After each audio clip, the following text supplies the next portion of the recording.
Garry and Richard, good evening. Good evening. Good evening. Good evening, audience. Oh, well, that is fine. Good evening. Good evening.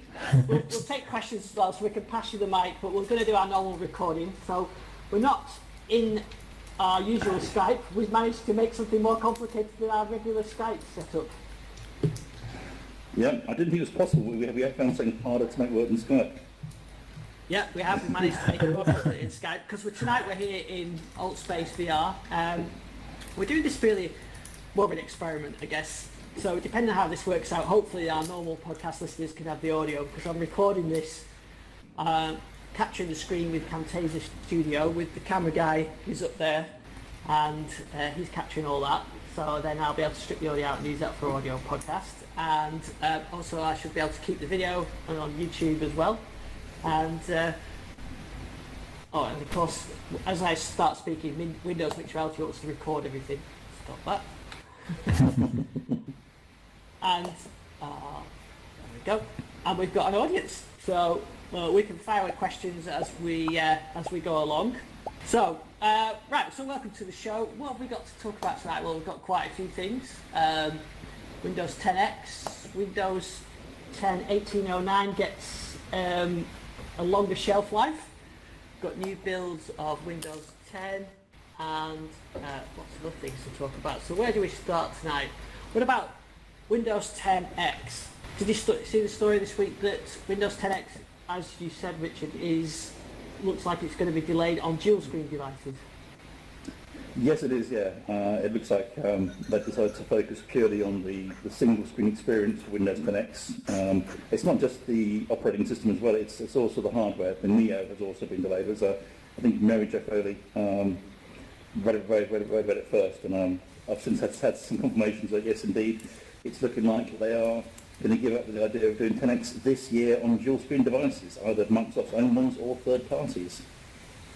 Not surprising, I'd say. Go ahead, Garry. Yeah, I was going to say that what I've heard is obviously that where the hardware is manufactured has been in one of the hardest hit areas with all the stuff that's going on, so it's not surprising that things had to be delayed on the hardware point of view. There's hardware out there which can run it on a single screen. It makes a lot of sense to emphasise that initially. Yeah, well, that's a bit awkward, isn't it? Because obviously the CEO did say, like 2 weeks ago, that the hardware supply chain was coming up. You know, he was asked specifically about the hardware. He said, no, it's going back on stream.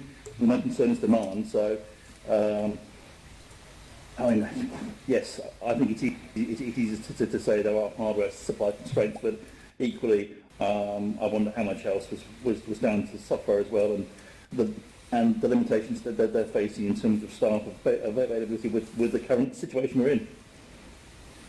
Yeah, it seems to be the initial concerns were sort of, Microsoft always said all along that Windows 10X is all about dual screen devices, and we've always thought, well, it's not really, it's about the future for Windows. And it seems to be that's kind of what they're saying now, that they are looking to get this to just for single devices, single screen devices, 2-in-1s, laptops, that kind of thing. So perhaps just pushing back the dual screen idea. But is that because of the hardware, or do you think it's still a development issue with Windows 10X? I mean, I think it's a combination of both, personally. Garry, what do you think? Well, I've always thought it was a major push to get it out on the timescale they had down for it, and I think this might be a very easy excuse to delay themselves a bit and give themselves a bit more time to actually work on it. Yeah, because I think you're right. My experience with the emulator is it's very raw. UWP apps work quite well, but even some of the standard Windows, even like you say, terminal doesn't work. You know, the new Windows terminal. There's a lot of work still to be done, especially on the Win32 container apps. For sure, yeah. I mean, as far as Windows 10X itself is concerned, running on a single screen device, again, I wouldn't be surprised if we saw that pushed out to next year as well, to be honest. I mean, they are saying that they're going to focus their efforts on getting it out, but I think it's got a while to go. I think there are other issues with it as well, with how it works. And I've heard some worrying things about how well 32-bit apps really work on it in terms of performance, because the last thing we want to have is a repeat of RT. Yeah, exactly.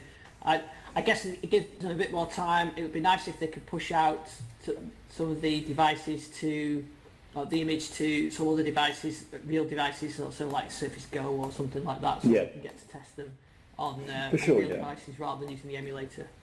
Yeah, I mean, and I'm kind of hoping. I mean, I'm hoping we're going to see something around that at Build, which is now what, 2 weeks away, I think. Build, so 2 or 3 weeks ago. So I would hope we'll see something more around when we can expect to get something that's not just an emulator for people to start playing with on real hardware.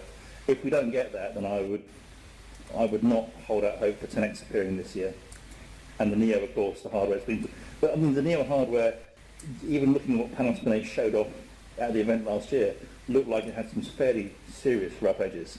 But I think as far as it's concerned, I think ditching the Neo stuff, the dual screen stuff, the clever things that the hardware, the OS has to do in order to make that hardware make sense, I think it makes a lot of sense at this stage, because it's like at some point somebody had to blink. Yeah, and I think, the hardware is not ready, the OS is not ready, so you've got to make some decisions at one point. Yeah, and of course the Duo is still on track.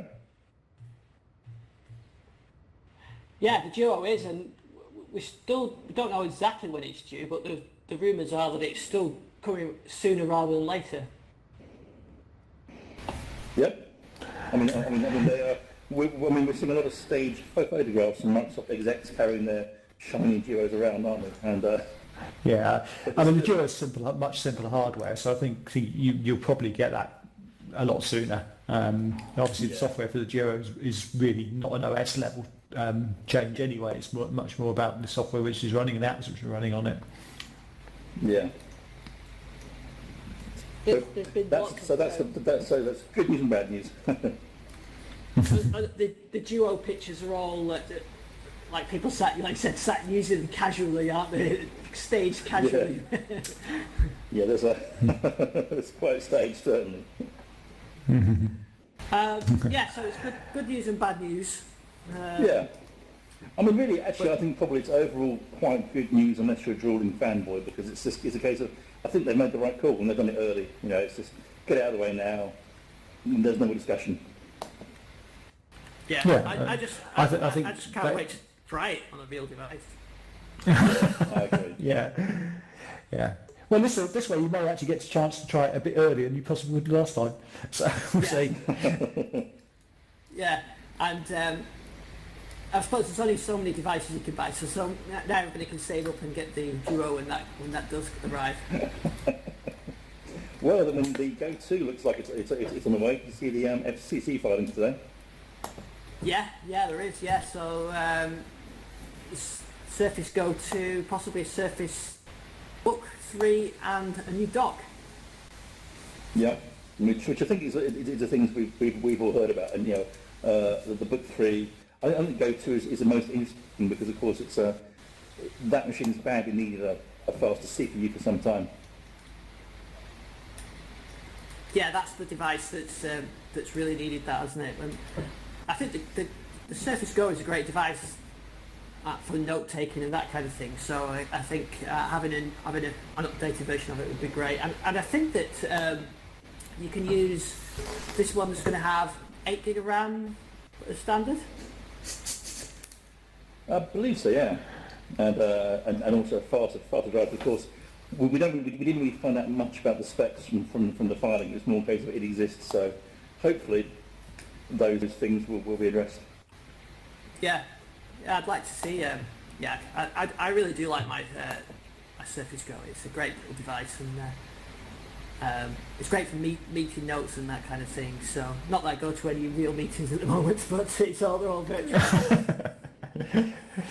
I wonder why Richard keeps throwing his microphone away. Yeah, I can see Richard, you talk about dropping the mic, you're chucking the mic. I can throw them pretty high in this, it's great. Yeah, of course we also have some new Windows 10 builds. I mean, obviously we're getting stuff about 10X and new, but the here and now is really Windows 10, and what's coming, well, I guess in the next 2 weeks if they keep to the April plan. Yeah, well, the 20H1, which got an update on the slow ring, didn't it, to what 19.041.173, just a cumulative update for that. Yes. A few minor changes. I think there was a couple of fixes in there. So that went out to slow. All very minor stuff, yeah. Yeah, I mean, the thing is, it's not in release preview yet, and after the awful experience we had back in, probably 2018, which is now fading into memory, we're kind of hoping they will put that into the release preview written before they shunt it out to the general public. The problem is, it's codenamed 2004, implying it's going to be April 2020. Not much time left in it for 2020 to do that. I mean, we thought it might be coming out like now-ish, didn't we, really, for Patch Tuesday? Yeah, we did. Yeah. Go ahead, Garry. Well, I was going to say, I mean, if you hear what the teams have been saying, I can't see it coming out in April at all. Just from some of the Twitter feed stuff I'm seeing and some of the delays, it just doesn't seem likely. But yeah. These code names don't mean an awful lot anyway. I mean, they can be the last day of April. and it has been, hasn't it, in the past? Yeah. I just noticed tonight before I came up to set up tonight, the release previews just added another KB patch, which is for the 19H2. 9. So it's not 19H2, it's the... Yeah, it's 19, yes, it is, it's 19H2, so... so they're testing it in that first before that goes out to regular users, I guess. So they're still using release preview to test 1909. Which is the correct thing to do, that is kind of what release preview is for. But yeah, Gary, I think you're right. I mean, it's looking very tight now for April, and certainly the mood music appears to be they're not going to rush it out, and they are obviously suffering from some constraints in terms of the current situation. The elephant in the room. If only this VR theatre had a massive elephant in the corner with the word COVID on it. Yeah. Well, it's a little bit of a constraint, isn't it? Yeah, it is. I wonder whether they'll just want to hold it because they don't want to push out a big update at this time. Well, true, but I mean, I would kind of expect them to put it out in time for build, because it does have, for developers, one really major update in there, which is the Windows subsystem for Linux 2. And of course, the new fast ring, the current slow ring, I'm getting confused with building. Yes, the current slow ring build has got Windows subsystem for Linux 2. We did see on the fast ring as well which is not going to go out obviously in May. We suppose it did. That also had some neat features again around around WSL in terms of File Explorer integration. Yeah, it had. So I think that was 19603. For Fast Ring had that little Linux button in File Explorer. So yeah, Linux on the desktop is here. Yeah, well, it will be once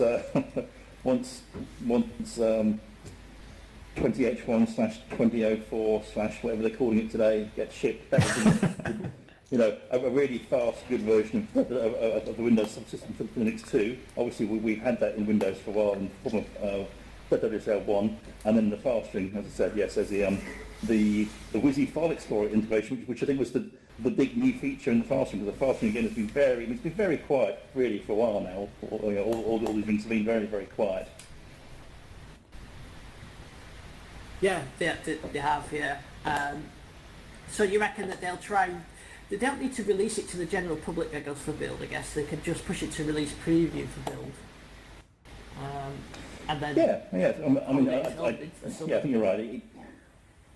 It's just, I think by the time build comes around, I think that they need to have made some progress there. Yeah. He keeps wandering around in a curious way. I've got no control over this. He just keeps jumping all over the place. I'm not quite sure what's going on. I thought you were one of those dynamic presenters that likes wandering around. It's just jumping. Yeah, I'm going to try and get back. There you go, catch. Thanks. I've always wanted one. They're I all think like- that's after my bandwidth tonight because it's... You're sounding fine, Oh. actually, so this is a good thing. Yeah, that's because I'm obviously amplified, aren't I? So I should be silent. Yeah. Ooh, where have I gone now? Oh, there you go, you're at the back of the stage now. Anyway, this is very exciting. ADHD or whatever it is. No idea what's going on. There Yeah. we go. Back. I like it. Oh, that chap's on down for a second there. Okay. So, Back to Windows 10. release the 20H1, I think, will get to release preview soon, next couple of weeks, and I don't think they'll push it out to general users. And they may even hold it over into the summer now because of this. They don't want to push giant updates out at this time. Well, that's true. And also they have been quietly extending the support for various versions of Windows 10 as well, haven't they? Yeah, that's the 1809, is it? Yes, there's a few versions. Unfortunately, I can't see the notes in front of me, Ian, but yes, I think it might even be older than that. Yeah, so this is the 1809 that was due to expire, I think it was May 2020, wasn't it? They've extended it to November 2020, so that's the patches, the last security patch will be May 2020. Sorry, it'll be November instead of May. Yeah, so I think based on that, they are kind of buying themselves some more time for these things, which again I think is sensible because Microsoft is having to adapt to a whole new way of working, as to be frank with its customers. Yeah, because I think the biggest issue with that is that IT departments, like my day job, we don't want to necessarily push out, if we haven't pushed 1909 already, we wouldn't necessarily want to push out over a VPN to everybody. It's just too much risk. So you want to be able to keep an older version around with small service patches for as long as possible. Yes, absolutely. I must admit that hadn't even occurred to me, the pain of trying to push this thing out over VPN, which would be an absolute nightmare for a fleet of 1,000, 10,000 machines. Yeah, all over a VPN. Yeah. And then imagine how many you could get, like, even just get one or two issues. As soon as if you've lost connectivity as an IT department, that's the worst case scenario. If the user's laptop is stuck in an endless boot cycle or whatever, you're on the phone talking them through stuff, or send your laptop back to the corporate IT department if there's anybody there to get it. Exactly, yes. I mean, certainly one of the things that I've heard from CTTOs is you just simply have pre-built machines now and just image them and bang it on your machine, if you can find a laptop, of course, because it's getting harder and harder to find hard hardware. So it's it's a fun time really. So right now the theme of the show is delays. We've got 10X delayed, Neo delayed, Windows 10 probably delayed. What's on time? Yeah. What's good? Yeah, things status quo, I think, is what people are trying to get, aren't they? Just trying to keep. You briefly mentioned about the fast ring build, the Linux build. Just explain to us in 19603, if you've got Linux subsystem for Windows subsystem for Linux 2 installed, what's the little button that's now popped up? Oh, the Explorer integration. Yeah, so this is really cool, isn't it? I'm not sure if this is only to WSL2 or if it's also, because obviously WSL1 isn't going to go away anytime soon. I've only tried it out with WSL2 so far. Yeah, what it does, it sticks in File Explorer a little penguin icon. You click on that and you see a list of all your Linux distributions which are running, and you can then click on those in Explorer and see the contents. It's a really slick bit of integration actually, because in the past you've been able to get them through Explorer, but you had to actually go into Bash or something, type in explorer.exe, and then it would fire up Explorer as though you were talking to a network drive, except that network drive was your distribution. Whereas this is a way slicker thing, although I have to say, you've got to be careful. If you click around it too fast, as I did, it will crash Explorer quite quickly. So it is preview code, but it's a really neat bit of integration actually, and we shouldn't lose sight of the fact that obviously this is a full-on Linux kernel running in Windows, so it's quite cool stuff if you're a developer into that kind of thing. Yeah, well, I found it's really an easy way of getting to it. It's just a button, it's there, it works. Yeah, it's so easy. I mean, it's much easier to sort of shunt files around now and access what's in, and see what's in there without the concern of the fact you might accidentally corrupt stuff or do bad things. I'm just wondering where Garry's going to go next. Yeah. I can't. So it's Garry. Now you're halfway through the desk now, which is kind of a disembodied Garry floating on the desk. Quite like. If I knew what was actually controlling this, I'm trying to control it. It keeps moving itself. Never mind. Is it worth pointing out here, just well, obviously we're using Altspace here, the fact I think we are all using different hardware, because I'm running this through an Oculus Rift here, and what are you using? Yeah. Yeah, I've got Lenovo Windows Mixed Reality headset. Gary, what are you using? And I'm on just on a straight desktop view, Yeah. no actual VR, which is probably why I'm having so many issues. Well, that's what I think that's actually quite a cool thing. Yeah, It's quite cool, of course, we are all on different hardware platforms. It's all more or less working, actually. It's quite cool. Yeah, it is actually. It's good use of the technology. I see thumbs up from the audience. We should go around maybe. Can we take the mic? Can I do that? I don't know. We'll ask the audience. I can throw the audience so I can do the host panel. Where did it go? Where does it go? If I try to find for the mic, I'll probably end up in the audience. I'm going to open the mic up now. Take a risk. Let's see if I can do that. So I can give you the megaphone. There you go. Blackson, you've got the megaphone. You should tell us what headset you're using. Hello. How's everybody tonight? Yeah, good. Okay. How are you? So what? We seem to be getting a lot of feedback from the cameraman here. Yeah, the cameraman is the most reliable member of our team. Okay. Okay. He just sits there. Oh, okay. So what headset are you using? I'm using a Rift S. But I've been living the digital lifestyle for a while now.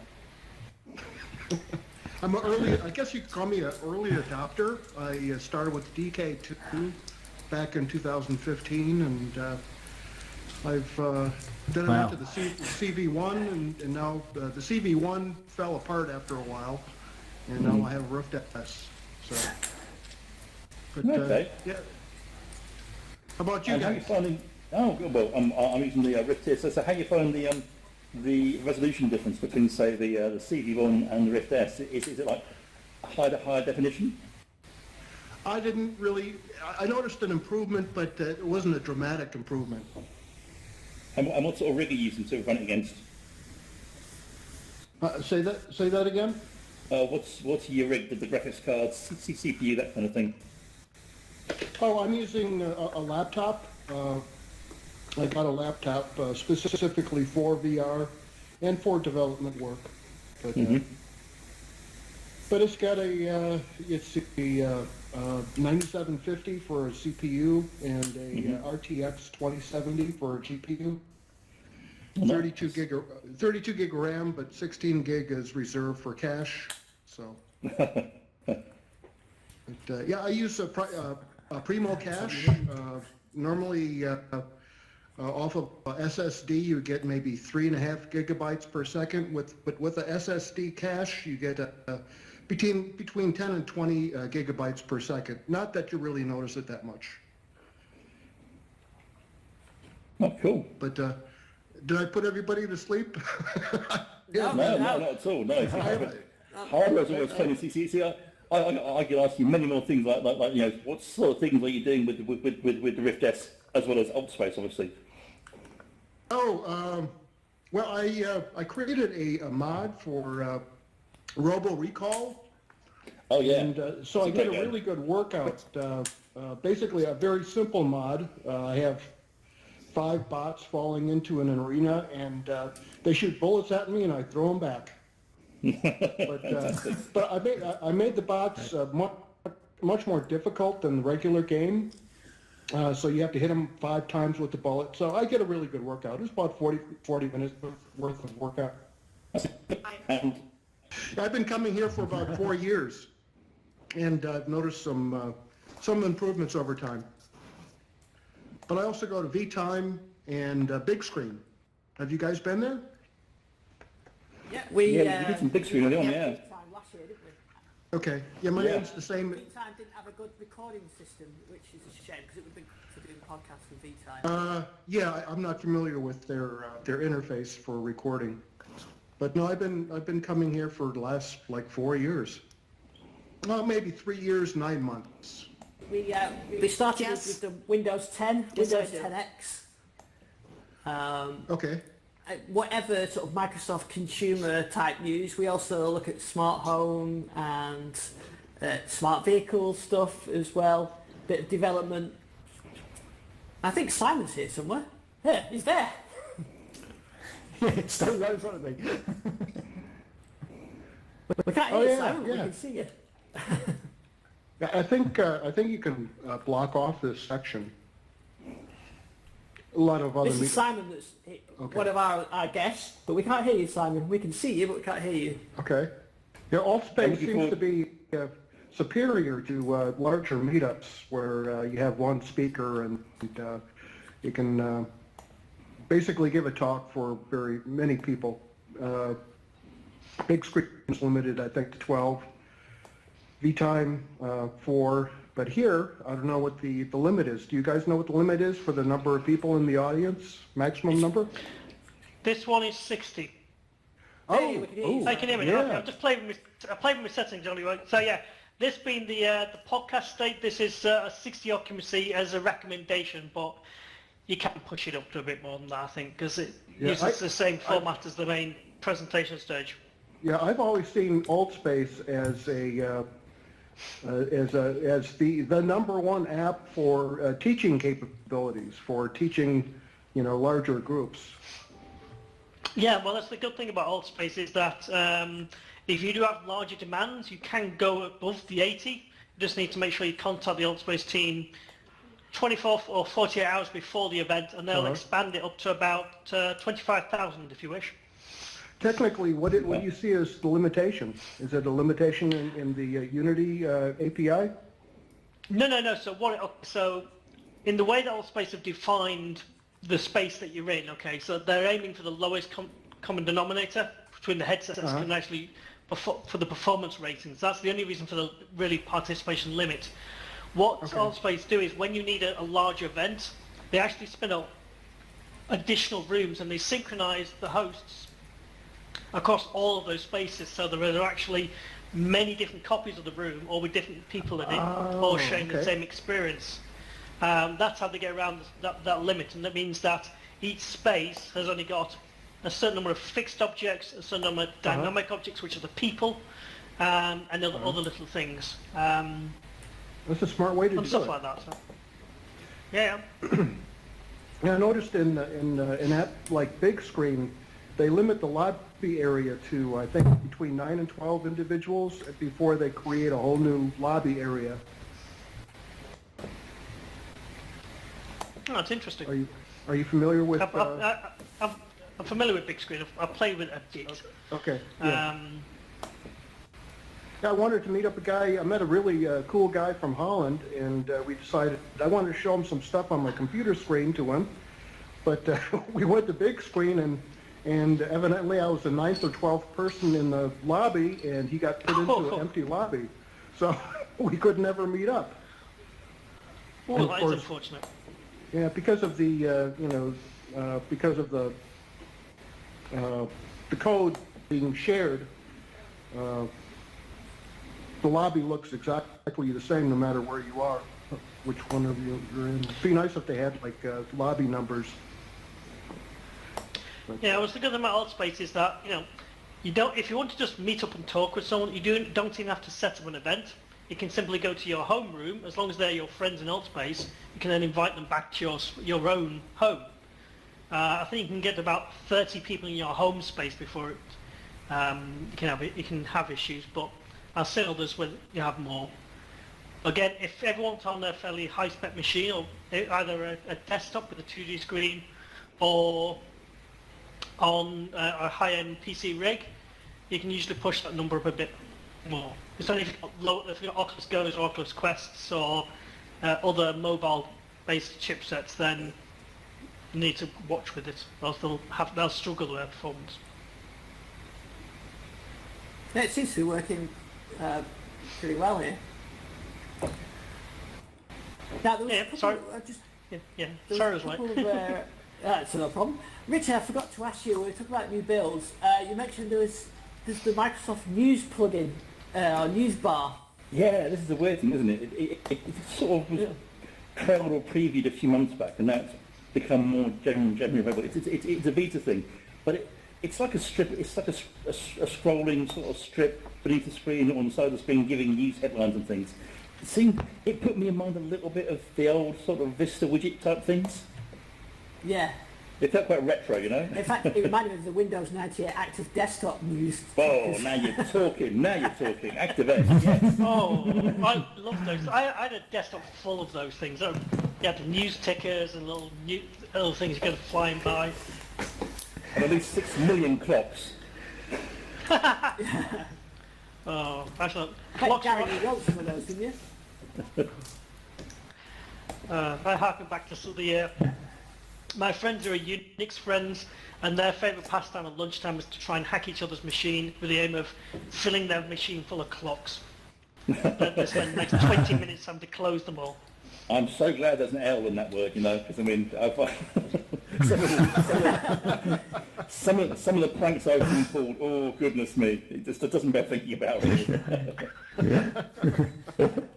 I think I've mentioned on this show in the past when I was at college that we had BBC micros linked on a Econet system, and in the other room to where we were working in my class there was another group, and it was mainly girls doing typing. Shows you how long ago it was. And we managed to use the flaw in the Econet system so you could inject keystrokes into any of the other machines on the network.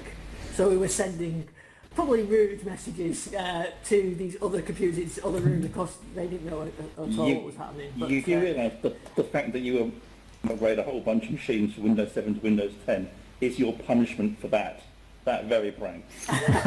that's what I did. That's why I had to Exactly. do it. That was your crime. Yeah. That was your crime. Yeah. But yeah, so Yeah. but back to your question. Yeah, the news bars appeared, but again, I'll be honest. The thing I've got most excited about in the most recent builds is definitely the WSL2 stuff. Yeah, I think that's probably the biggest new feature in Windows the last 2 years, really, isn't it? I think for developers, certainly. I mean, there's a lot of under the hood stuff, and I will say the Windows 10, the latest fast-ring version, is looking, the polish is way improved. But I think certainly, in terms of things that's really made me go, woo, seeing that Linux kernel turn up was a bit of a shock. And Garry, for developers, does it make a difference? Gary's he's just Throw the mic at him. Gary's having mute issues. Let's unmute myself. That's probably a good idea. I don't know. Who muted me? I didn't mute me. No. Altspace will mute you if you don't talk. Altspace will mute you if you don't talk for like 5 minutes. Okay, so that's right, why that was okay. too quiet. There you go. I'll have to keep Yeah. chirping in. The two things, who would have thought the most excited about videos is Linux? And I have to say, so this new always subsystem is feel- absolutely fantastic. When I talk about, I mean- people say Linux is the best thing that happened to Windows. It's just, oh please. Yeah. I don't want Yeah, this. it's so sad. I'm happy. I quite like Nano. Yeah, No, I mean, I'm not a Edwin Linux the programmer. Yeah, I'm not really a programmer, but I've got a couple of projects on at the moment which do require Linux installed on embedded hardware and make it a lot easier to debug that stuff actually having the subsystem on Windows. But yeah. Well, Richard, what are you excited? Where are you actually? When I'm writing, I'm doing stuff, I tend to have to, I like to fire the things up and see if the pain to have to either fire for Hyper-V and try out some Linux, and that just all works, in desktop. It's great. And also, when containery things as well, it makes life a lot easier. I mean, there are alternatives to multipath and things, but it does work well. And I think it's a sign of just a more open Microsoft, which is a good thing. Oh yeah. Yeah, that's definitely a good thing. It's amazing how the developer world and now virtually everything Microsoft is open source. It's crazy. Yeah, that's code. Again, we are getting very, very niche here. It's got some stuff about Windows, MR and things to talk about, but I think VS Code and Azure, they both excellent tools. Yeah. I totally agree with that. But I mean, question, do you think there's been a massive missed opportunity, because obviously had hostile stages last month and lack of availability. I mean, right now this is the perfect for VR, really. And Microsoft hasn't really got any headsets that you can buy on an Altspace, I don't see, which I think is a real shame, because it's like right now you'd really want that, wouldn't you? Teams plug-in for VR, for example. Oh yeah, don't get me started on that one. Headsets wise, I mean, the last one they released, which got the prize at CS, which is the Odyssey Plus. They're going to releasing their Reverb and their Reverb 2 slowly soon, and they're like best in their class what they are. But it's a shame because we started this generation with Microsoft truly innovating. They built the inside-out tracking system. They copied from HoloLens. They built cheap and more performant headset and VR system. And then, as you say, things went quiet. We had all these headsets out there, starting with good market penetration. Yeah, it's dwindled down. I think a few of them tried to raise, like to say, we'll lose it. We built this whole train to run behind, and then sort of the train sort of ran out of track. Microsoft will pull something out the back and forward. Thinking about the VR, thinking about the VR, I mean, do you think that VR vendors, of course, not just Microsoft, but Oculus as well, or Facebook, as they are now, there's really, this would be the time for VR to set, really, like, hence. Oh yeah, no, I mean, Oculus, both Oculus and Vive had their headsets primed for Christmas launch. They both vastly underestimated the market, were both pulled out before the holidays came. There's no American quote. And unfortunately, then when demand and supply did make it available, they didn't protect that stock. So unfortunately, the fact that they all sold out in about 6 minutes, and the majority of those were bought by sort of shill companies who are just buying them in stock to sell them at a huge profit on eBay and things like that. So both of them have struggled in that arena to try and do it, although both have now said that they're working with distributors and retailers so that they can get more headsets to more people. I mean, obviously no one expected to happen No. but yes, then not being able to react to demanding more headsets into people's hands where top line with VR, because anyway, virtually explore the world. Yeah, exactly. With that, you did say don't get started, so I'm going to get you started. Do you think there's scope for like a VR plug-in for Teams, Mac, or that kind of thing? Does really, as a meeting, this works way better than conferencing? There's nothing publicly announced about such innovations. There's my Microsoft answer, unfortunately, is to get through that. But personally, I've not seen. But see, so the thing announced recently is that they've announced the mixed reality power tools. That is where you can actually create power for which you mixed reality in VR and have a guided example of what you can do. And I've not dogs and children running behind me. Actually, I can't tell anymore. Actual virtual space. So, Microsoft are doing investments into a lot of their different things. I wouldn't be proud of what a plug-in for Teams, considering Teams is also built on a Power Platform. So this was an interesting experiment. I think taken complicated recordings to a new extreme, probably more than I used. But it worked, and it was quite interesting. It does have a different dynamic, the fact that you can look at the person that's talking and you can point your hands, and it does feel different than doing this typical Skype call. Yeah, I liked it actually. I'd say it's good. I mean, I don't trying to edit this thing down, but I liked it. Yeah, I mean, it depends how good the audio, whether we put it on the podcast, but if we can, I will do. Cheers, because you're using Windows McFarlane headset, you can actually use your studio mic instead of the mic on your headset. It's just another audio input. Exactly, that's why I'm using my normal USB mic that is for the podcast as well. So, yeah, so select. But what I do like, I can see being used for more stuff. I think if they had a recorder, that would make it easier. I didn't have to mess about with camera and files and just run it out. So I think if you had a built-in recorder, that would be better, or a live stream direct to YouTube. I know, Simon, I think you used a different system, didn't you? Yes, I use the Open Broadcasting software to basically record the screen and stream it to live. So you don't have to record it, we can just stream it to YouTube, then they'll keep a copy of it for you. Yeah, probably. Which is probably a lot easier. Yeah, so maybe next time. Also with a company called XSplit for their game streaming service, which basically they're now allowing your Windows 10 game, which originally has recording facilities into it, but they're planning with that now to be able to stream to either Twitch, Mixer, Facebook, or YouTube. It works pretty much the same way. It just captures your screen and then broadcasts it up. Yeah, so maybe I need to do some more experimenting with it. Yeah, but the thing I like about OBS...